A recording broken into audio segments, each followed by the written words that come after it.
ನಾಡಿನ ಸಮಸ್ತ ರೈತ ಬಾಂಧವರಿಗೆ ರೈತ ದಿನಾಚರಣೆಯ ಶುಭಾಶಯಗಳು. ಅದೇ ರೀತಿ ವಿಡಿಯೋ ಮಾಡೋ ಉದ್ದೇಶ ಏನಪ್ಪಾ ಅಂತಂದ್ರ, ಈಗಾಗಲೇ ಉಗಾರ್ ಫ್ಯಾಕ್ಟ್ರಿ ಅವರು 3200 ಕೊಡ್ತೀವಿ ಅಂತ ಬೋರ್ಡ್ ಹಾಕಿದ್ರು. ಅದಕ್ಕೆ ಶಶಿಕಾಂತ್ ಗುರೂಜಿ ಅವರು ಆ ಒಂದು ಉಗಾರ್ ಫ್ಯಾಕ್ಟ್ರಿಗೆ ಭೇಟಿಯನ್ನ ನೀಡಿ 3200 ಇಲ್ಲ 3300 ಕೊಡಲೇಬೇಕು. ಈಗಾಗಲೇ ನಾವು ರೈತ ಹೋರಾಟವನ್ನ ಮಾಡಿ ಸರ್ಕಾರದಿಂದ ನಾವು 3300 ಘೋಷಣೆ ಮಾಡಿದ್ದೀವಿ, 3300 ಕೊಡಲೇಬೇಕು ಅಂತ ಹೇಳಿದ್ರು.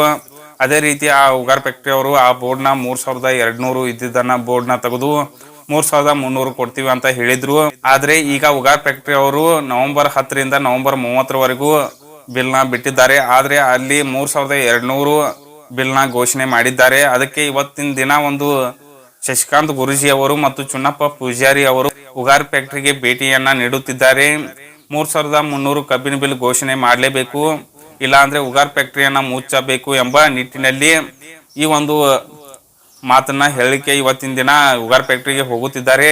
ಎಲ್ಲಾ ರೈತ ಬಾಂಧವರು ಈ ವಿಡಿಯೋಗೆ ಒಂದು ಲೈಕ್ ಮಾಡಿ, ಲೈಕ್ ಮಾಡೋದಕ್ಕಿಂತನೂ ಈ ವಿಡಿಯೋನ ಎಲ್ಲಾ ಕಡೆ ಶೇರ್ ಮಾಡಿ. ಯಾಕೆಂದ್ರೆ 3300 ಎಲ್ಲಾ ಫ್ಯಾಕ್ಟ್ರಿ ಅವರು ಕೊಡ್ತಿದ್ದಾರೆ, ಆದ್ರೆ ಉಗಾರ್ ಫ್ಯಾಕ್ಟ್ರಿ ಅವರು ಮಾತ್ರ 3200 ಘೋಷಣೆ ಮಾಡುತ್ತಿದ್ದಾರೆ.